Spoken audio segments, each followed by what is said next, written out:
Hello and welcome to Kent Tonight live on KMTV.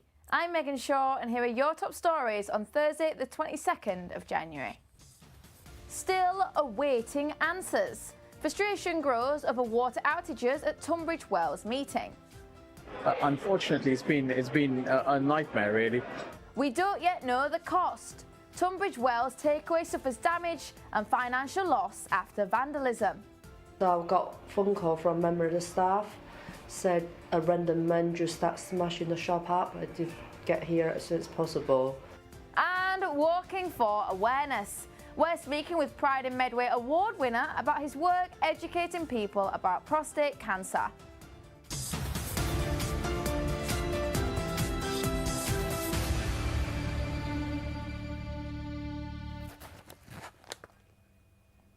Our top story tonight. Pressure is mounting on South East Water as Tunbridge Wells residents demanded answers at a public meeting over water outages that caused chaos earlier this month. The meeting was organised by Dry Wells Water, with those in attendance voicing their frustration at the water company not even attending. But South East Water say an investigation is underway and there'll be transparency around what happened in the future. Local democracy reporter Ollie Leader was at the old auction house for us to hear some of the local concern. What was the real cause of this problem and what are they doing to fix it? That's the question on everyone's lips at this public meeting in Tunbridge Wells, a week on from outages that closed schools and businesses and left 30,000 homes across Kent without running water for days on end. There's many businesses, we're talking hundreds and hundreds, which have lost tens of thousands of pounds because it's 1,000, 2,000, 3,000 a day and it's just devastating. On one occasion I had to cancel my morning activity and drive my kids down to Eastbourne so they could have water at my parents' place down there. Unfortunately it's been a nightmare, really. There's been real anger in this room tonight. More than 100 people turning out demanding answers from South East Water, who aren't here in attendance. This town really has had enough in terms of the way they've been treated by this truly appalling company. And the message to South East Water from this meeting is you need to up your game. You need to invest in infrastructure and you need to not let us down again because we will be watching you. South East Water say the company was investigating what happened in January and that it's too early to confirm what went wrong, though they have promised a public meeting in the future. This is not the first time water shortages have broken out in the borough. December saw chaos before Christmas and similar outages happened back in 2022. Everybody's saying this can't surely be happening again. This is impossible.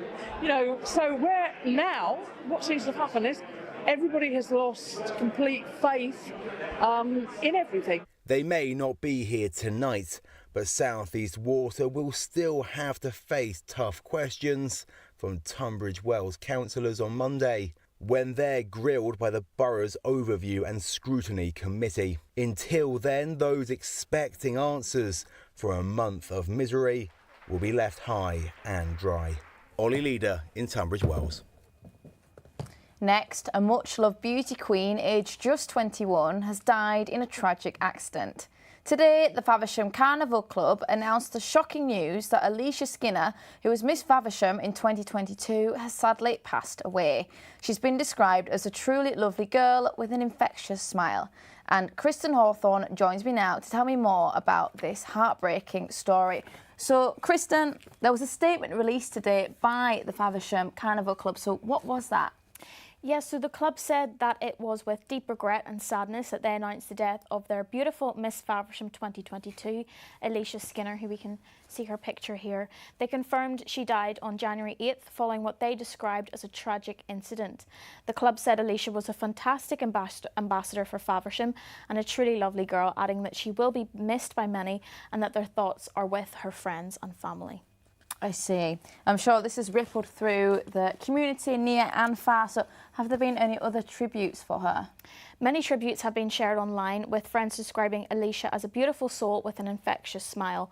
One tribute said she always spoke about love, about her family, while another described her as the heart of the carnival and thanked her for the memories they shared.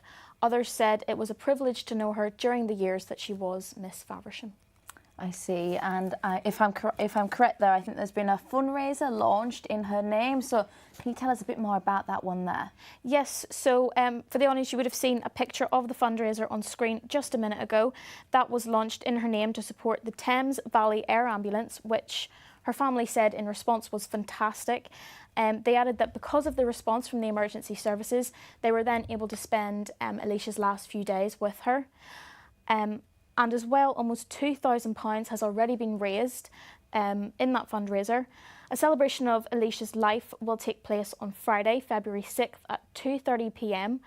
at St Mary of Charity Church in Faversham, followed by a wake at Judd's Folly. I see, and Kristen, thank you so much for giving us those updates there around Alicia. Next, a dealer from Maidstone has been jailed for more than 3 years after being caught with drugs in his shed. Police officers were sent to Jake Evert's home in Hubbards Lane in Luce after reports of a disturbance.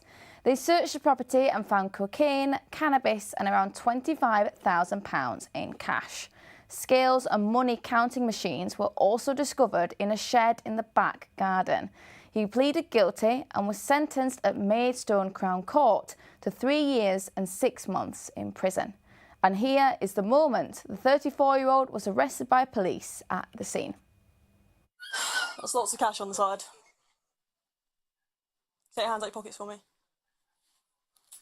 Right, this time, out pockets, please. No, I'm not. I'm sorry, but...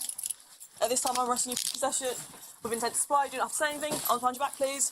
It may harm you offence if you do not mention any questions on you later on in court. And when you do so, maybe give me evidence. Okay? Cash, scales, lots of bobs.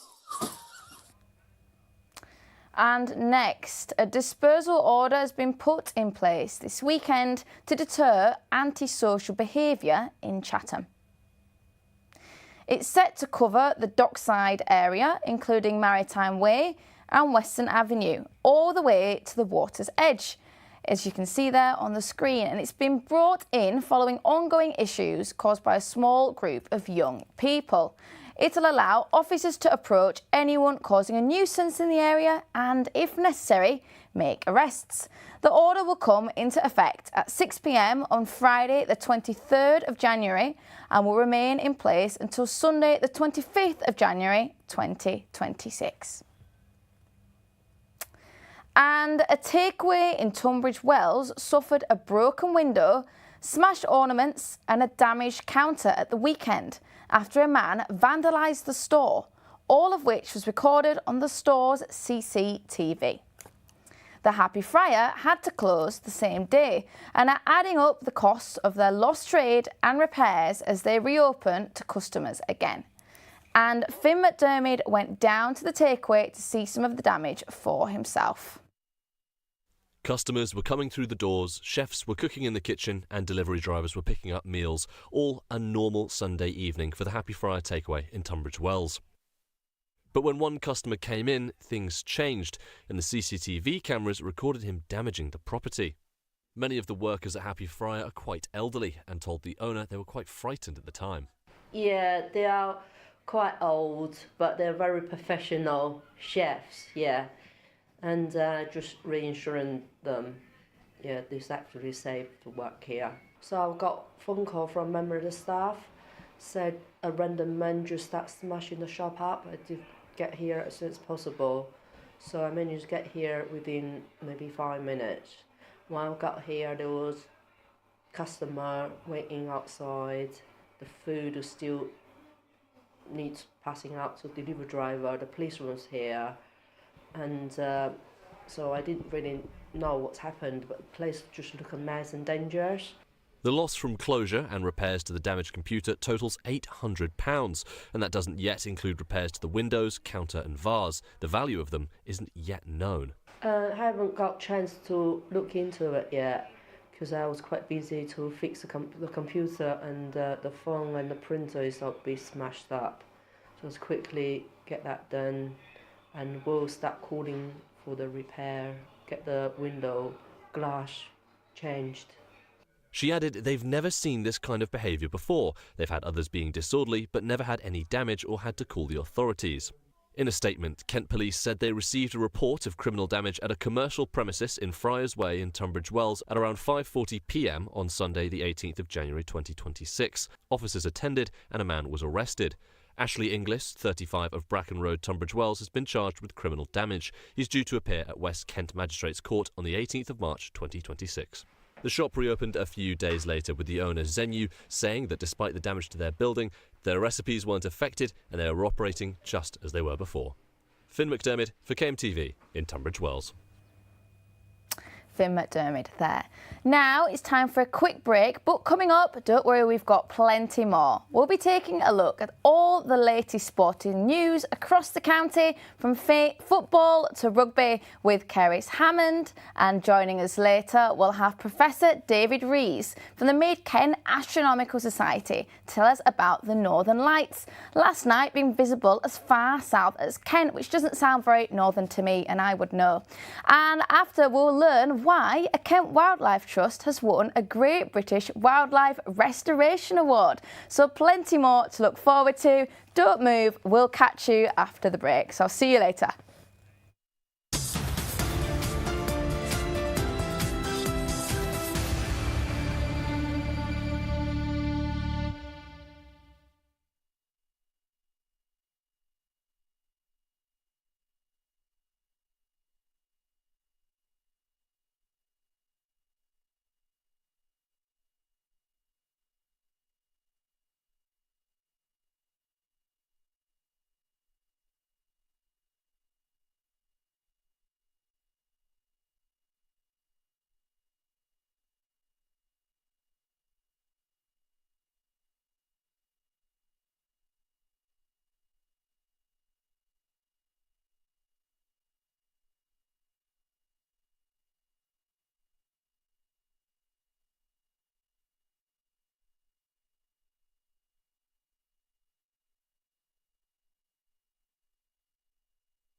Hello and welcome back to Kent Tonight, live, of course, on KMTV. First, Legionella bacteria has been discovered in Aylesford, accommodation provided for homeless military veterans. The Royal British Veterans Enterprise runs a number of apartment blocks and care homes for ex-service personnel. A spokesperson said that through their regular monthly water testing, they picked up traces of a low-risk strain of Legionella in the hot water systems at Mountbatten Pavilion in Queen Elizabeth Court. Measures have been put in place following the advice of specialist consultants, and as of yet, no one has fallen ill. Next, a widower from Dartford who lost his fiancée to cancer is more than 1,000 miles into his walk to Ghana to fulfil his promise to scatter her ashes. Daniel Forrester lost his partner Caroline Sarpong in November 2024 after a battle with colon cancer. In one of the last conversations he had with his wife-to-be, he explained his intentions to walk her ashes to Kumasi in Ghana to take her home. Daniel has set off on a 5,000-mile journey to raise money for the St Francis Hospice, which had looked after Caroline so well during her final days. Next, a school in Ashford has decorated its grounds with more than 80 flags in an aim to unite pupils. The John Wallis Academy has adorned the premises with numerous different national flags woven in to an infinity symbol. The school hopes the move encourages acceptance and harmony and helps to address the issue of child isolation amidst increasing anxiety and mental health issues among young people. And we can hear more from John Wallis now. But underneath that visual message is very important conversations taking place in lessons of PHSE lessons around what it means to be a good citizen. There is lots of work taking place through assemblies and through collective worship around the importance of unity, of belonging, of being part of something bigger. And these are really important messages for children right now. Next, the first part of a £20 million regeneration project has been completed in Sheppey Town Centre. The crumbling garages in Trinity Street have been transformed into new workshops. A ribbon-cutting event was held yesterday, which completed the first of 3 projects that make up the Sheerness Revival Scheme. They've been renovated by Swale Council and provide a professional space for artists between the ages of 18 and 30. Those who rent out the workshops will join a thriving community of small businesses. Now, a conservation charity in Kent has been recognised for its work breeding and reintroducing a much-loved native species to Britain's rivers after decades of decline. Wildwood Trust has won the Great British Wildlife Restoration Award in its recognition of the water vole reintroduction project, which is helping bring water voles back to Britain's rivers. And Maisie Walker joins me now to tell me more. So, Maisie, first of all, you're going to have to help me out here. I'm lost. What is a water vole? So water voles are often mistaken for rats, but they are larger with thicker fur, a blunt face, small ears and a fur-covered tail. We can actually see one right here. They're quite cute. Aren't they? And they are obviously semi-aquatic, but mainly live in burrow systems along riverbanks and wetlands. But, you know, their population has declined about 95% since the 1960s, and this is largely due to habitat loss and water pollution. I see, and we don't have too much time, but do tell us, what exactly is the water vole reintroduction project? So Wildwood is one of the UK's leading conservation breeding centres, and the charity managed to breed around 50 water voles, and which were then released. And we can actually hear a little bit more from a spokesperson at Wildwood about the event they attended for the award. You know, it's a huge achievement, and to get it at such a prestigious event in front of so many MPs and peers is absolutely fantastic. We've got an amazing conservation team here that deliver these projects, and it's not just water voles, it's red squirrels and pine martens and beavers and so much more. You know, we've got 12 active native species reintroduction projects at the minute, and we're hoping to push that close to 20 by the end of this year. Maisie Walker there. And now for all of your sports headlines. Starting off with football, 2 unsung Whitstable heroes have been praised by manager Jamie Coyle as the Oystermen bring the team closer towards a successful FA Vase defence this Saturday. Coyle said, "We have got Lawrence Ball, who had been out to look at them, and Taylor Caudry had also gone and watched them a couple of times. They have got to take massive credit. Whitstable progressed to the last 16, 3 ties from a Wembley final return after they won 4-1 at Harpenden Town. On to Olympic teams. Tunbridge Wells' own Matt Weston and Thanet's Taylor Lawrence have been selected for Team GB's skeleton and bobsleigh squads for this year's Winter Olympics. Weston spoke on returning to the Olympics after Beijing in 2022. We missed out on having fans on the ground for Beijing, so there's an added sense of excitement this time around, and I'm really excited to have friends and family out there with me. The Games will take place in Italy from February 6th to the 22nd, and will be Weston's second Olympics after Beijing 2022, where he finished 15th in the skeleton. Next up, we have ice hockey, where Invicta Dynamos meet the Slough Jets this Saturday for their first game since December's icy brawl. Head coach Lennon said, "The meeting last time out was a huge game of epic proportions and we came out the victors. The night before we were losers." Lennon admits he doesn't know how the game will play out. With the drama of their last meeting still fresh for the players, it began after one of Slough's players challenged Invicta's netminder, leading to a free-for-all as both team benches emptied. Lastly, we have cricket. Glenton Sturman, a South African fast bowler, has agreed to join for the start of Kent's County Championship this summer. Director of Cricket Simon Cook said he brings a wealth of experience to our attack, with more than 250 first-class wickets to his name, and it will be great for him to link up again with his bowling teammate Keith Dudgeon. Sturman is expected to play in County Championship Division 2 from the start of April until the reverse fixture at Beckenham beginning May 15th. And where there was a little cloud cover, people along the Kent coast were treated to a light show last night. The northern lights, caused by particles from the sun hitting the Earth's atmosphere, were visible even in the far south of the county, with many residents sharing photos on social media. And joining us now is Professor David Rees from the Mid-Kent Astrology Society to tell us more. Hello, David, how are you? Hi there. One correction, Astronomical Society. Astronomical, apologies, my bad. So, for anyone that did miss it, how rare was last night's display for Kent? Well, we've had several of these displays over the last 3 or 4 years. Been high solar activity, and basically we're just waiting for the sun to throw off what's called a coronal mass ejection, which, if it's sent out in the right direction, hits the Earth, compresses the Earth's magnetic field, and then creates this fantastic array of aurora, which we then are very, very pleased to see in the night sky. Obviously, clouds are a major problem. We were totally clouded out here during the entire event. I poked my head outside about a dozen times during the night. Rain, clouds, and all sorts of mess. But those people who were able to see it, I think, had a wonderful display. And as I said, we have seen several of these displays, and I've been very lucky to see some of them myself and being able to take images comparable to the ones that he's showing at the moment. So it's a rare event.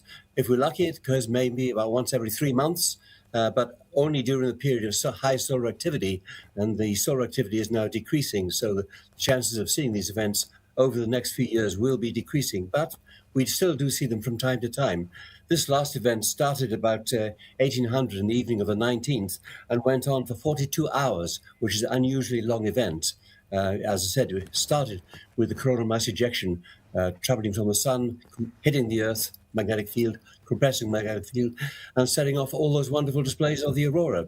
So hope we will get more of these displays over the next few years, but less probably than we've been having recently. So it's a matter of luck. Absolutely, and I suppose when I hear the Northern Lights, I don't often think of Kent. So what exactly caused them to be visible as far south as our county? Well, I had a nice display that unfortunately you were unable to show, which showed the compression of the Earth's magnetic field by the effects of the coronal mass ejection. This means that the aurora occurs much further south than it normally does. For example, one event in May 2024, I was able to image the aurora from where I live in Rye, as far south as the north coast of Morocco. So that's very, very unusual. That was an extreme event, even more powerful than the event we saw this week. But a 42-hour-long event is really quite unusual. We probably will see some more. I mean, just the week previous, I was on a cruise with Fred Olsen, Borealis, to Narvik in northern Norway. where we saw the Northern Lights, as we had expected in the far north. So it's very unusual to see these events really over southern UK and further south than that. I think this event was seen over northern France, for example.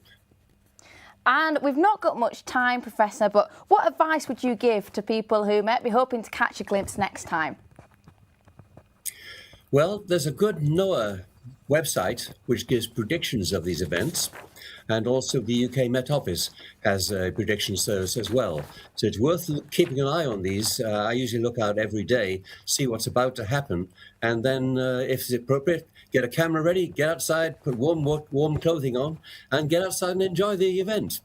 Absolutely. Thank you so much, Professor David. And on that note, let's look at the weather.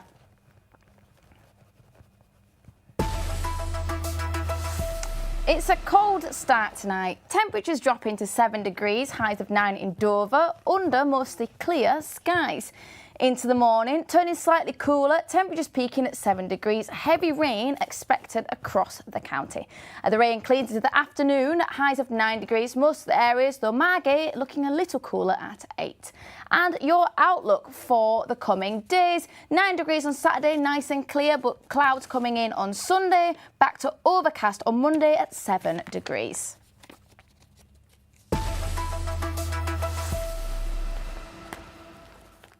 And now it's time for a quick break, but coming up, we've got plenty more. We'll catch you then. I'll see you later.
Hello and welcome to Kent Tonight live on KMTV. I'm Megan Shaw and here are your top stories on Thursday the 22nd of January. Still awaiting answers. Frustration grows over water outages at Tunbridge Wells meeting.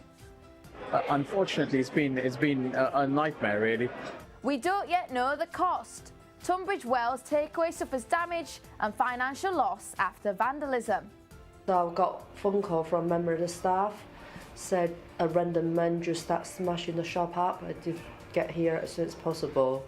And walking for awareness. We're speaking with Pride in Medway award winner about his work educating people about prostate cancer.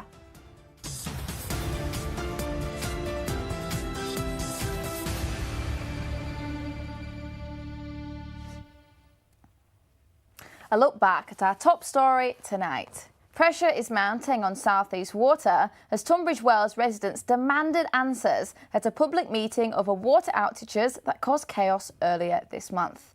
The meeting was organised by Dry Wells Water, with those in attendance voicing their frustration at the water company not even attending. But South East Water say an investigation is underway and there'll be transparency about what happened in the future. Local democracy reporter Ollie Leader was at the old auction house for us to hear some of the local concern. What was the real cause of this problem and what are they doing to fix it? That's the question on everyone's lips at this public meeting in Tunbridge Wells. A week on from outages that closed schools and businesses and left 30,000 homes across Kent without running water for days on end. There's many businesses, we're talking hundreds and hundreds, which have lost tens of thousands of pounds because it's 1,000, 2,000, 3,000 a day, and it's just devastating. On one occasion, I had to cancel my morning activity and drive my kids down to Eastbourne so they could have water at my parents' place down there. Unfortunately, it's been a nightmare, really. There's been real anger in this room tonight. More than 100 people turning out, demanding answers from South East Water, who aren't here in attendance. This town really has had enough in terms of the way they've been treated by this truly appalling company. And the message to South East Water from this meeting is you need to up your game. You need to invest in infrastructure and you need to not let us down again because we will be watching you. South East Water say the company was investigating what happened in January and that it's too early to confirm what went wrong, though they have promised a public meeting in the future. This is not the first time water shortages have broken out in the borough. December saw chaos before Christmas and similar outages happened back in 2022. Everybody's saying this can't surely be happening again. This is impossible. So where now, what seems to have happened is everybody has lost complete faith in everything. They may not be here tonight, but South East Water will still have to face tough questions from Tunbridge Wells councillors on Monday, when they're grilled by the borough's Overview and Scrutiny Committee. Until then, those expecting answers for a month of misery will be left high and dry. Ollie Leader in Tunbridge Wells. Next, a midwife has made an emotional plea for help to raise thousands of pounds to adapt her family home in Strood after her husband was diagnosed with motor neurone disease. Sarah Tucker's husband Danny was just 39 when he was told he had the terminal neurological condition in March. The fundraiser was launched as a last effort to prepare for his deteriorating condition after their pleas for help making alterations to their home were rejected by Medway Council twice. So far, more than £21,000 has been raised, despite the family's target was originally just £6,000. Next, the success of Thanet Parkway station near Ramsgate has proved doubters wrong. Newly released figures from the Office for Road and Rail show a 116% increase from just over 57,000 between March 2023 and March 2024 to over 123,000 in the following year, making it the fastest growing station in the South Eastern network.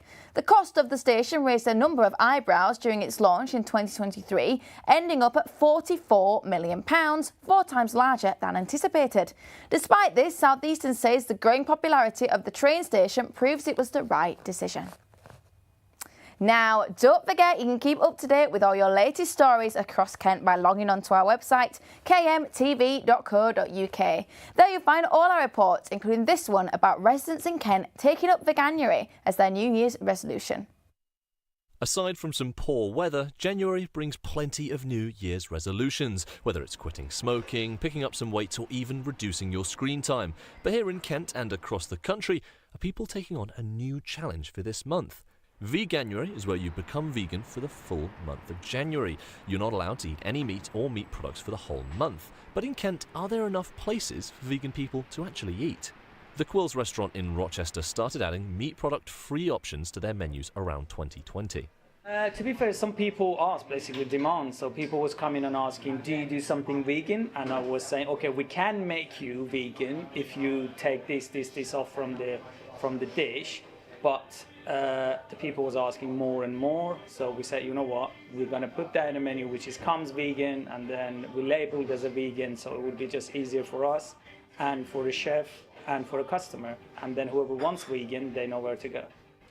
Now, I love meat as much as the next person. I don't think I'd be able to go vegan for a full month. But restaurants are making it a little bit easier. They've started adding more vegan-friendly meals to their menu. And I'm not just talking about salads like the one I have here. Burgers, full breakfasts even.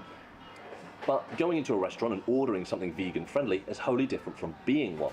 You need special kinds of milk, special kinds of cream, special kinds of butter. Even some Prosecco's aren't vegan-friendly. This one is, but not all of them are. So how easy is it to actually commit to not eating meat or meat-based products for a whole month or longer? I would say that actually it's probably one of the more challenging diets, really, to make sure that you're getting all of the nutrition, the vitamins and minerals that you need to get to be as healthy as you can possibly be. So it's definitely possible. In terms of like a quick sort of fad way of eating, it wouldn't necessarily be my first choice, and I would always recommend that there is research and planning and forethought gone into it beforehand. And if it's done in that way, then absolutely you can get everything you need from a vegan diet. It just requires some planning. 6.3% of UK adults are planning to follow a vegan diet in 2026. That's about 3.6 million people. According to some new data, just less than half are already vegan by the new year, while 3.2% weren't, but have decided to make the transition. At the end of the day, while restaurants and shops are becoming more accommodating, it's up to us to see, can we stick with Veganuary as well as we stick with our other New Year's resolutions? Finn McDermott for KMTV in Rochester. Next, an English ash tree in Who has been cut down, angering residents and local councillors alike. This is part of a housing development, with the tree being specifically exempt from being felled.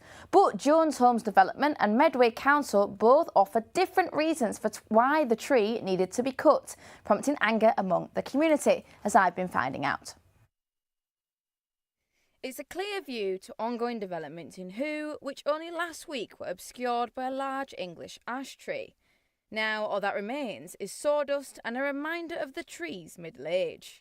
And you can see the remnants of the tree behind me, an ash tree estimated to be at least 50 years old. Originally the plan included felling the tree, though Michael successfully lobbied to have the plan explicitly say that it wouldn't be chopped down. However, why has the tree been felled? It seems to have left residents distressed and stumped. I couldn't believe it the other day when I heard the noise of the chainsaws and I looked out the window and they were demolishing the tree. And I was in tears watching it happen, and it's heartbreaking. You know, when I first came down here 10 years ago, it was a lovely little village. Then it's become a town, and now it's going into a city, and it's frightening. I came up and questioned them about, you know, who'd given the order to do this, and they said, well, it's on the plan. Now, the plan that was approved was the one that was agreed that the tree would stay, and so a second plan has been developed, which has got the tree circled.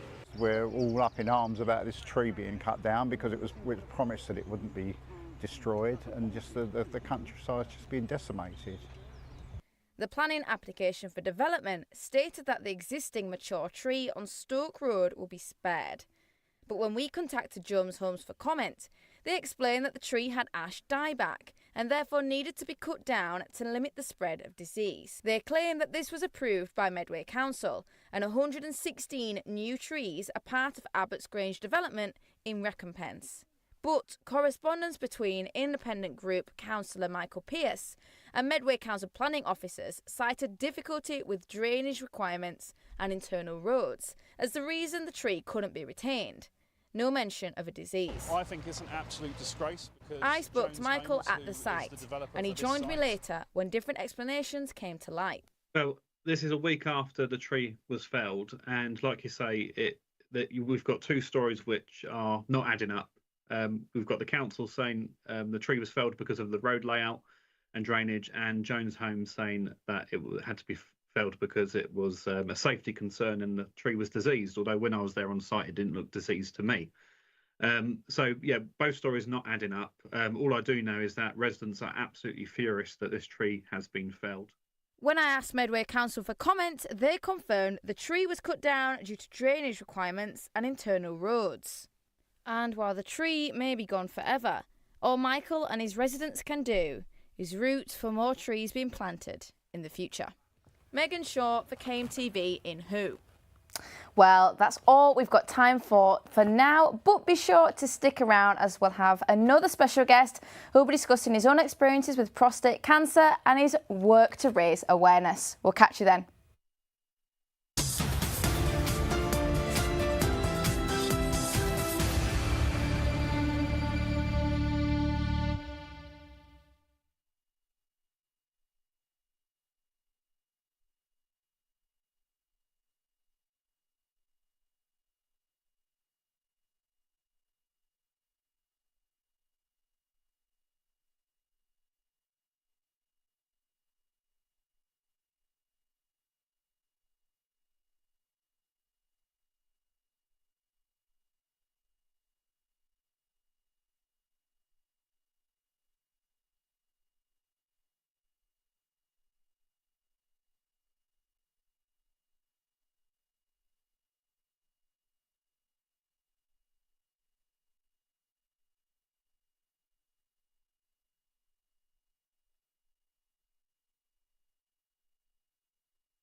Hello and welcome back to Kent Tonight, live here on KMTV. Now, a petition to stop stroke services moving from Kent and Canterbury Hospital to Ashford's William Harvey has gained over 4,000 signatures in just a week. Plans have been made to locate a new 54-bed hyper-acute stroke centre at the Ashford Hospital, following claims that the K&C service is very old and no longer fit for purpose. But Concern for Health in East Kent says the rationale for relocating the service to Ashford is flawed and based on outdated evidence. A deadline for the decision even on the application is expected by March 18th. Now, the annual National Garden Scheme returns this spring with 19 new blooming private gardens joining the more than 100 already here in Kent. The scheme includes floral displays at multiple locations, including seaside and cottage sites in Whitstable and Folkestone and Hythe.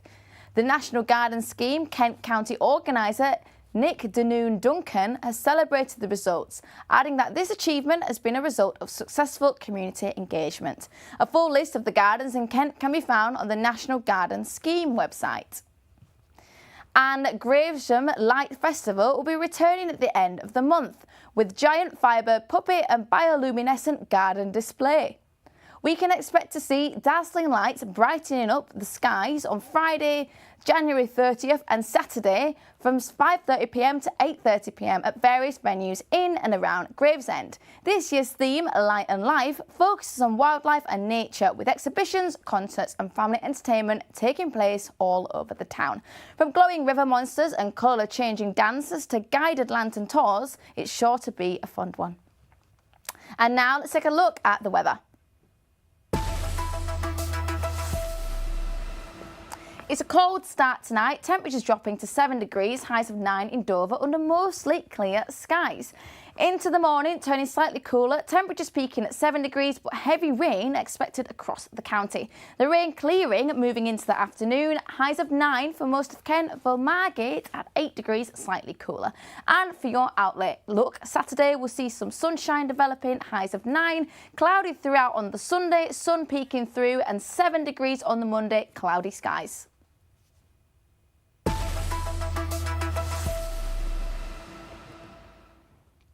Now, don't forget you can keep up to date with all your latest stories across Kent by logging onto our website kmtv.co.uk.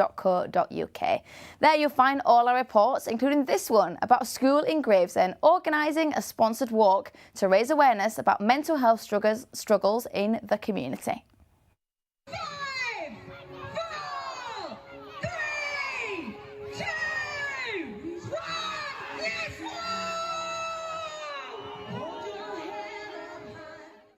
This was the moment that hundreds of people walked for mental health awareness in Gravesend.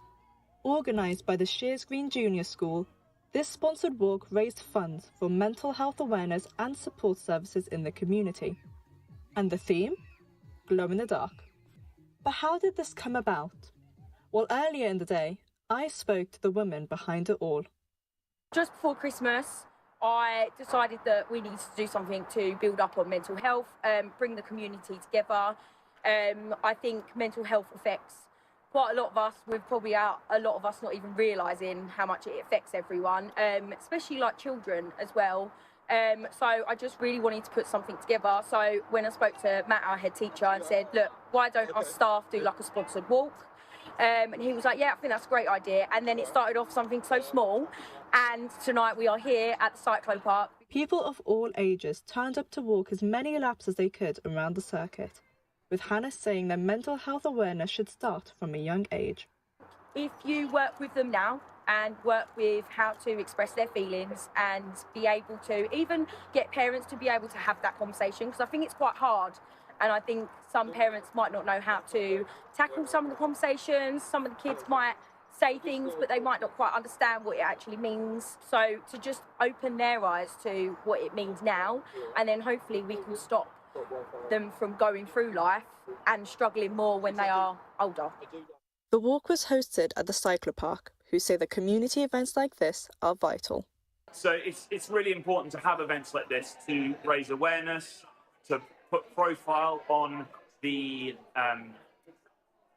fact that there are such high levels, but also to try and help people find solutions to this as well.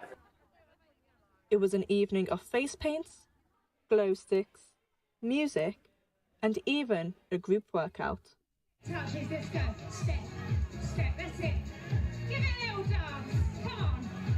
Let's see those hips move. Hundreds of people have shown up here to show their support to the sponsored walk here at the Cycle Park.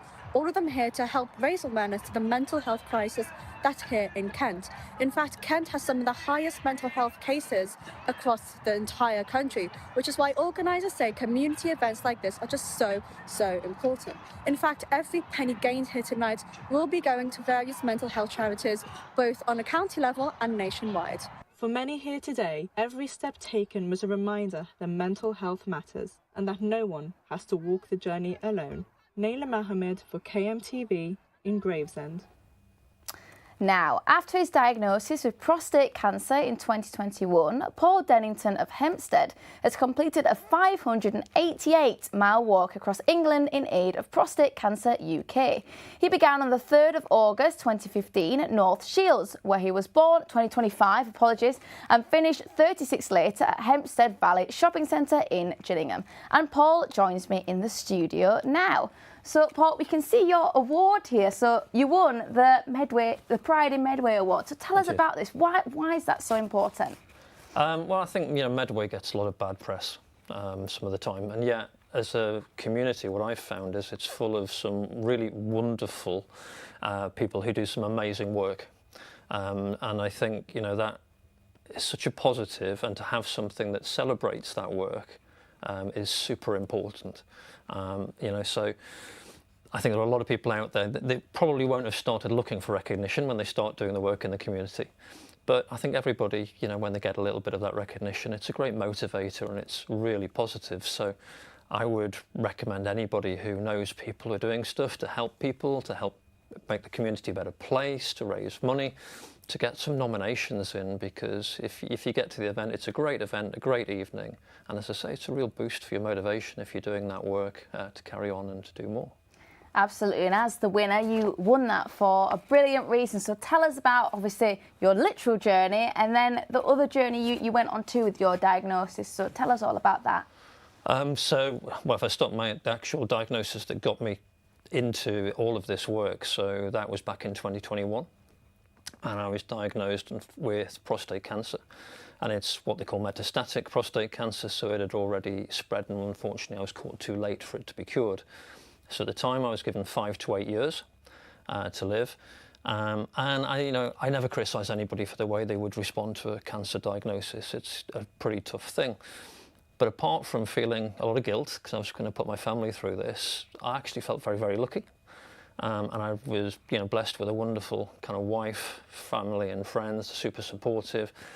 I was given this amazing 5 to 8 year focus to do something that most people will never get. So what I really wanted to do was create great memories, drive awareness in the hope that people I could stop some men and their families going through the same journey, and to raise funds for all the amazing work that Prostate Cancer UK do, and hopefully in the process be a bit of a role model for the kids.